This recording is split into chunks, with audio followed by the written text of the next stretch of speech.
Dan Bublett's Comedy Productions.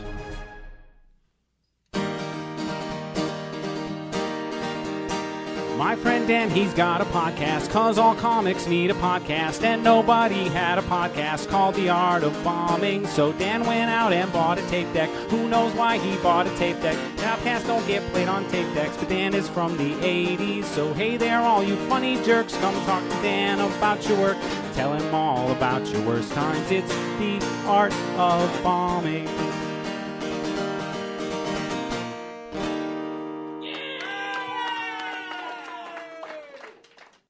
Welcome to a brand new episode of The Art of Bombing presents Callbacks, where Josh and I call back the most recent episode.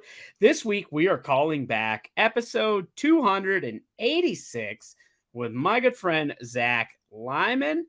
286. That's a lot of podcasts, but here we are. And it was a great episode. Zack is fantastic. This is 2 weeks in a row that we've had back-to-back guests that are making their second appearance on the podcast. Two for Tuesday. 2 for 2 for Tuesday. I like that. Except the Callbacks comes out on Thursday. But if you listen to this when it came out on Tuesday, you're getting your 2 for 2 for Tuesday. That's right. That's right. We're doubling up on the podcast, ladies and gentlemen. Doubling down. Doubling up, doubling down. They both work.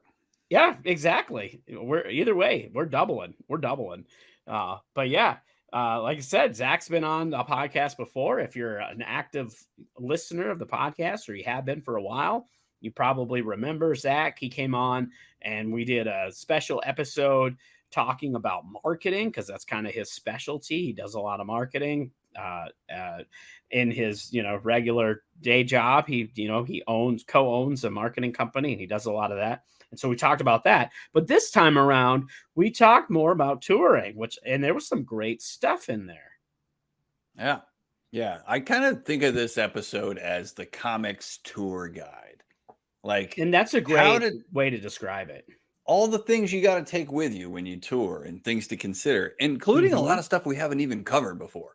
Yeah, which is good. It's always nice. Like, we can get into the nuts and bolts of comedy and get different perspectives on writing, and performing and joke structure and all that stuff. But it's nice to sometimes get into some topics that we haven't really talked about, because then we're bringing some value, some more value to people listening. So I'm excited about that. Yeah, it's pretty cool. We could start it off by letting everybody go back and listen to the episode, just to catch everybody up. That's a good idea. Well, we should do that. All right. Well, do that. And we're back. Great. Good. Glad I hope you enjoyed that episode. Good times. Fun episode. Good to relive it if maybe you caught it for a second time. I don't know. Yeah. Do you think, I wonder if we should put in some elevator music in that little, when we pause for the people who are listening or watching and didn't go back to the episode because they're ahead of the game, because they are the true fans that listen to the podcast right when it comes out on Tuesday. Yes, that's right. And maybe some satanic messages. Okay, maybe. Yeah. Just we could do that, I guess. Hail Satan, if you please, on there. Well, he's a big sponsor of the show. I didn't want to leave him out. We got to mention him. I think he's a big sponsor of comedy in general. That's true. There's a lot of degenerates in comedy. That's right.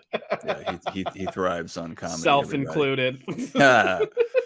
In this episode, we did cover a lot of good stuff. And one of the things I wanted to ask you right out of the gate was, when you go on tour? He talked about a kit, a travel or a tour travel kit. Yep. Yeah. What do you take with you on your when you think about your travel kit? When I think about a travel kit, it depends on where I'm traveling and how long I'm traveling. Now, I have standard things because of where I live, the part of the country that I live, and where I grew up.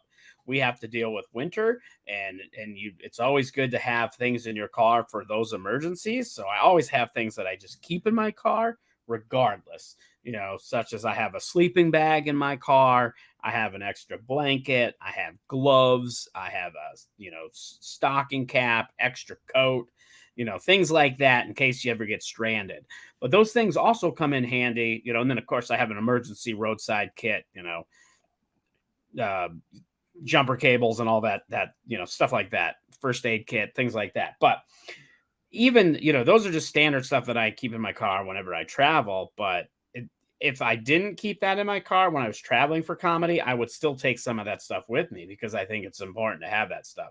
But if I'm going on a tour, like if I'm just going overnight somewhere and coming back, I won't have my travel kit won't be as extensive. But if I'm going out on the road for a few days, it gets to be a little more extensive because and how I travel determines that too. But I typically try to bring my tent with me. If I bring my tent, that means I bring a couple camping supplies. I'm getting old. Sleeping on the hard ground is a little harder for me. So I have a little air mattress that I bring. And of course, I have an inflator for the air mattress. So I try to, have that stuff with me. Also try to bring some snacks to save money on the road. I usually bring a cooler. That's a big one.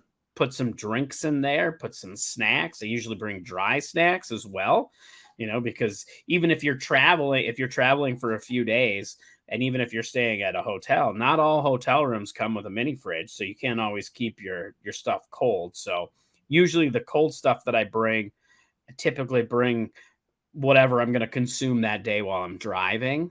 So that way it doesn't go to waste. There isn't a way to keep it cold down the road.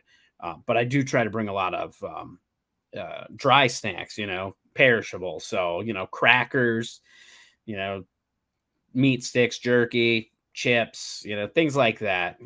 I should try to be a little more healthy. And then on the cold side of snacks, that's usually where I do, I'll bring like vegetables with me, cheese sticks, meat sticks, things like that. Maybe a yogurt, some drinks, that kind of thing. So those are kind of my main thing. Obviously, because I'm going for comedy, I'm bringing, I have my comedy stuff that I have to bring. I have my little satchel that has all my comedy kit, if you will, which has my watch, it has my lapel mic, it has my joke writing book, my gig diary, my extra set of glasses that I wear when I perform. Because I don't know about you, Josh, but I kind of have a uniform that I wear when I go on stage. And for me, obviously it's whatever clothes I'm wearing, but it's also, my uniform is I wear a watch and I wear I have a performing set of glasses because they just look better on stage. Yeah. And they don't fit they fit fine, but for everyday use, they're not very good for everyday use, but they're great for performing and they look great on stage. So I have my performing glasses. So I get into that uniform. So that, the comedy bag, that's part of the kit. Got to make sure I have that. I got to make sure I have my cameras. I got to make sure I have my tripods, all that equipment for filming my sets. And then depending on where I'm going and how long I'm going, if I'm, going somewhere where there's potential to get a podcast recording for the art of bombing, I'll bring my podcast equipment as well. And of course, clothes. And then another thing for me anyway, is I like to bring comic books with me. So if I have downtime or I'm, bored alone at a hotel or in a tent or sleeping on the side of the road or wherever, if I want to unwind a little bit, I have some comics I can read. And then it also gives me a chance to catch up because I'm way behind on my reading. There you go. What about you? Nice. What kind of travel kit do you have? Not nearly as extensive as that, because in the corporate world, you kind of get a lot of your travel paid for, which means like you kind of get to expense like a trip to a restaurant and things like that. So I don't really have to recreate my living environment out on the road, such as you do. So I think people are going to get a lot more out of what you said. Where my mind starts to go when I do go out on, pure comedy gigs, it's more about planning for some of the contingencies. So you could call this like a show checklist, I guess. Like I'm thinking, for example, I need an adapter for my, 16 millimeter plug to be an 8 millimeter plug in case that's the only thing they have, so that I can plug the mic in to a different kind of amp, for example. Like I'm trying to think through these little connectivity issues. And, you know, depending on what I'm doing, I like to set up a way to record the set visually. Mm-hmm. And so there could be a camera, iPad, a phone, a stand for your phone, a way to capture the audio. You mentioned a field recorder several times, and Mm-hmm. you've sent links not only to listeners but to me on like this is a good one to Yep. get some good quality audio. Yeah, and I just bought another wireless lapel setup that Zach introduced me to, because while he was out here, he was filming a documentary. That's why he was out here for the festival.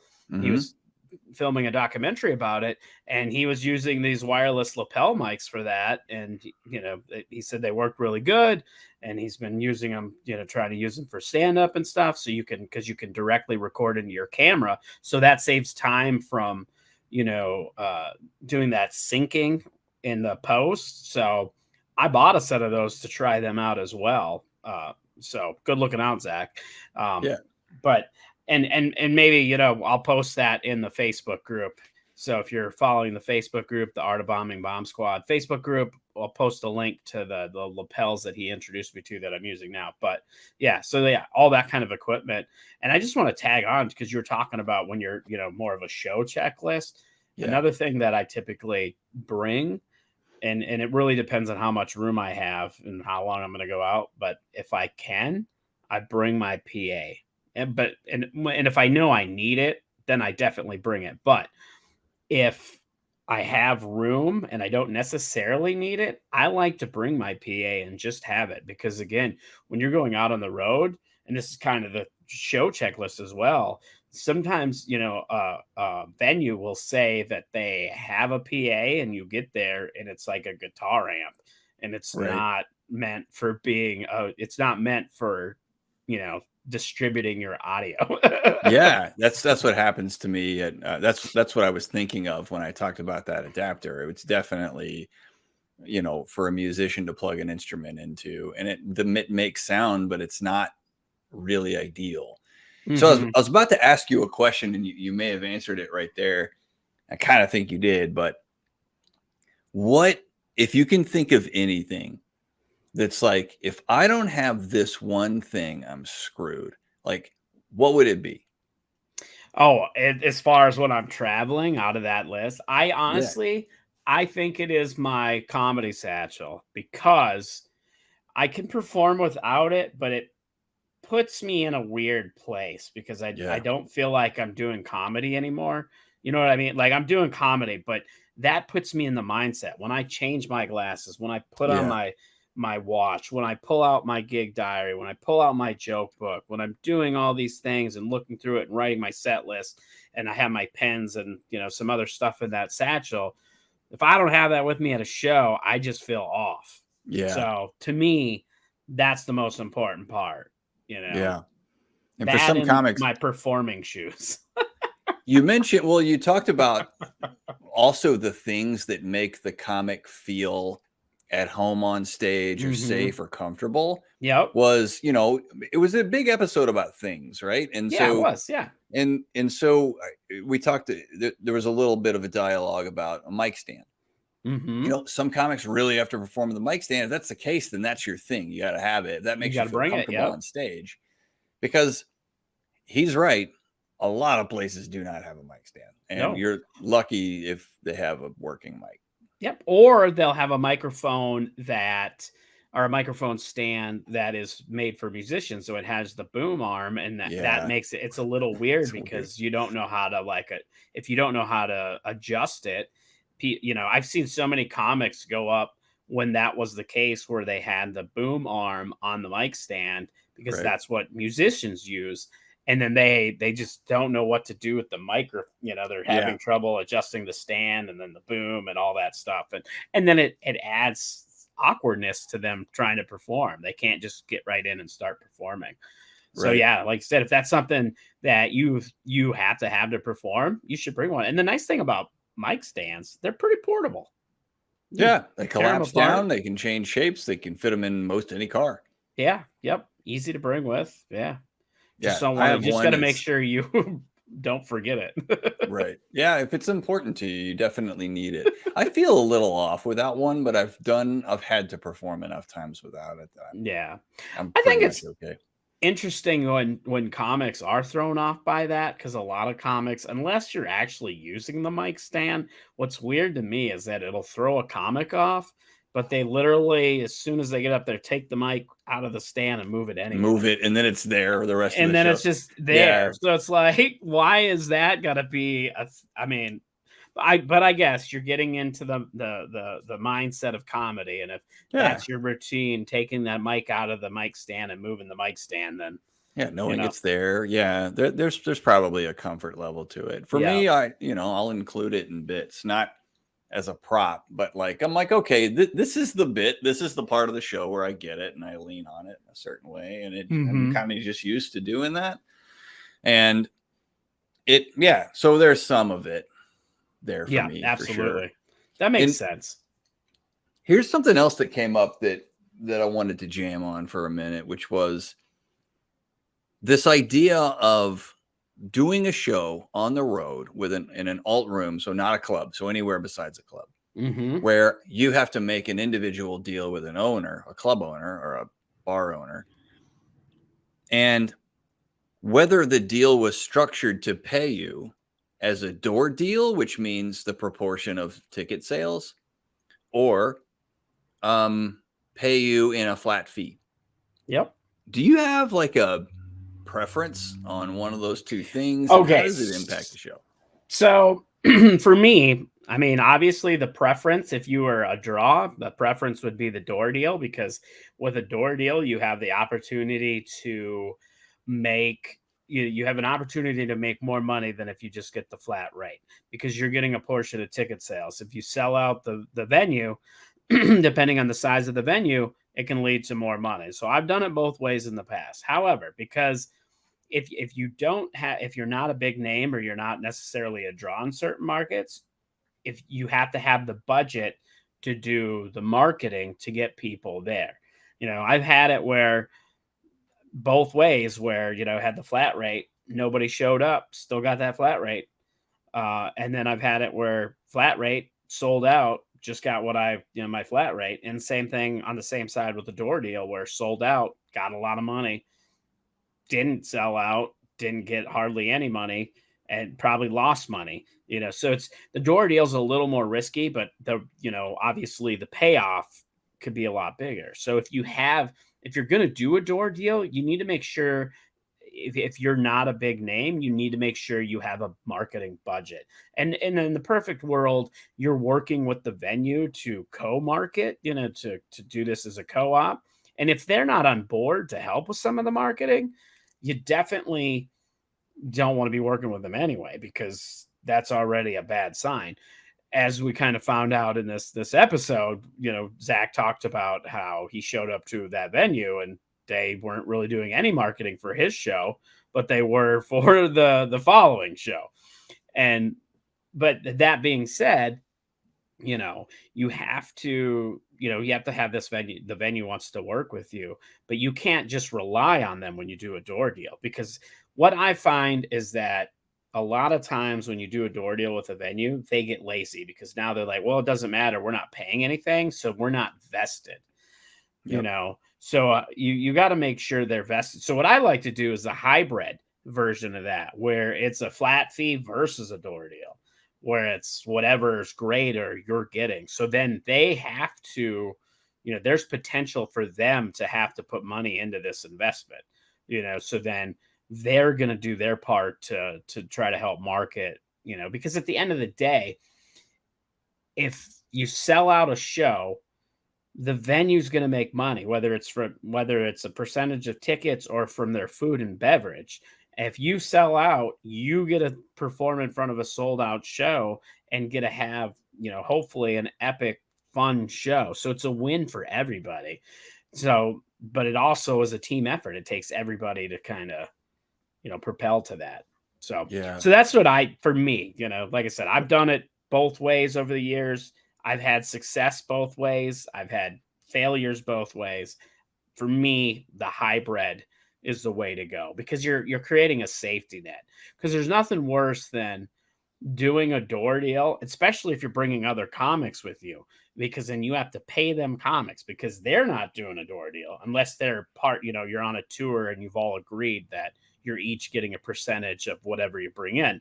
That's one thing. But if you, if you set up a show and it's a door deal and you say you're going to pay your comics each $100 and there's 2 other comics, but you only bring in $100 at the door, guess what? Now you've made $0. In fact, you've lost 100, because now you got to take that 100 you made for the door to pay one comic, and then you got to take 100 out of pocket to pay the other comic. And if you don't pay, if you try to weasel your way out, that's going to get you canceled. As far as people aren't going to want to work with you, that news will spread fast. There's nothing worse, I think, in comedy than a booker who refuses to pay what they promised. Yeah. And that's your reputation will burn fast. Yeah. It'll, that can happen either, whether it's a door deal or whether it's a flat fee. When you say there's a hybrid, does that mean that there's a minimum that you agree to, and then whatever is over that? Yep. Then So like there's different variations of that. So what you could do is a door deal versus 80%. So or a flat fee versus 80% of the door. So what that would mean is you would agree on a flat fee. So say you agreed, just as an example, the flat fee's $300 or 80% of ticket sales, whatever's higher. Sometimes you can even, depending, especially on the venues that are alt venues or music venues, sometimes you can even negotiate a percentage of the sales during the show. So it could be, a flat fee versus 10% of food and beverage, or in addition, or whatever it is. But for now, just, to keep it simple, we'll just do ticket sales. So sure, you could say $300 versus 80% of the door. So that means if you sell out a 100-seat venue and tickets are $10, you've made $1,000 on the door. You're getting 80% of that. So you're getting $800. But now if you sell 10 tickets at $10, the door only brought in $100. But because you have a flat fee, that venue still has to pay you $300, because and it sounds like, oh, they're going to be out $200, but they're not out $200, because those 10 people are probably still buying food and beverage.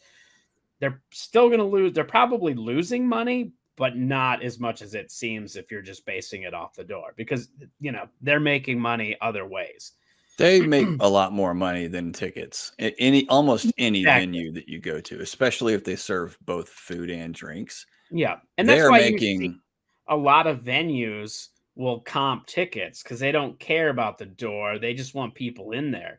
And that's one thing too. If you do a door deal, sure, you have the ability to, if you want to decide that you want to comp tickets, you can, but every ticket you comp is money you're losing if you don't have some sort of a flat fee negotiated in addition to the door.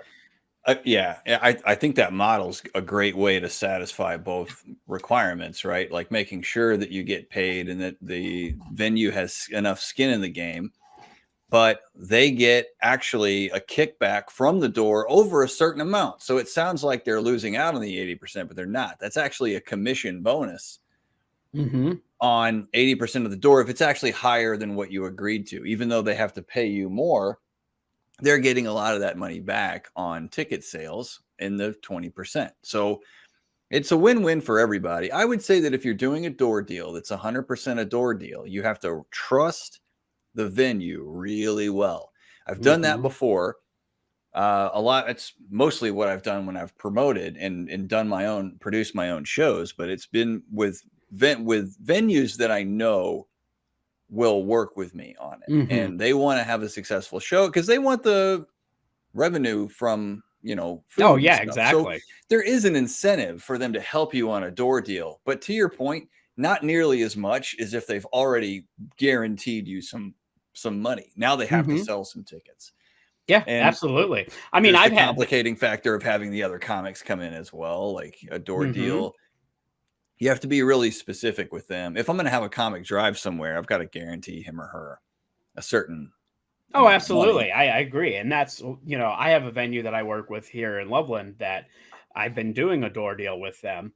And I think part of it is having confidence in your ability to produce. Cause this is the other thing too. If you're booking the show and you're producing the show, you're also, you have, there's expectations of you as the booker producer.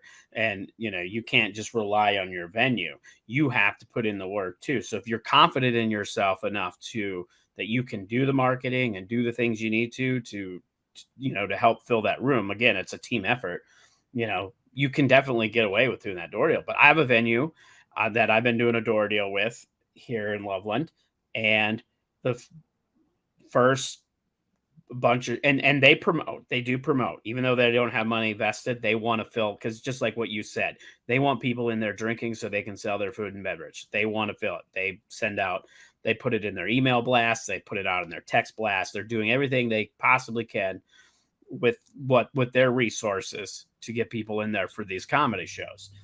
Now, I think we've done 4 or 5 now, but the last one I didn't break even. I lost money.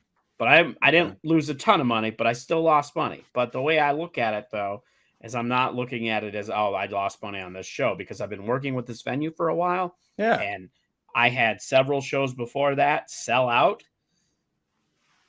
I call it a wash. I'm like, oh, so this show didn't quite get to what we wanted, and this show lost money.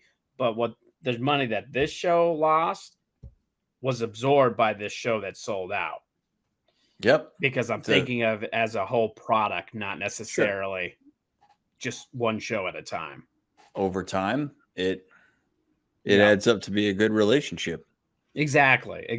And it has, that venue is where I'm going to be doing the Art of Bombing live that we're going to be testing out, that we're going to be doing here in Loveland. So on September 1st. So I've built a good relationship with that venue. So nice. All right. Yeah, I think this has been good. There's a lot to take away.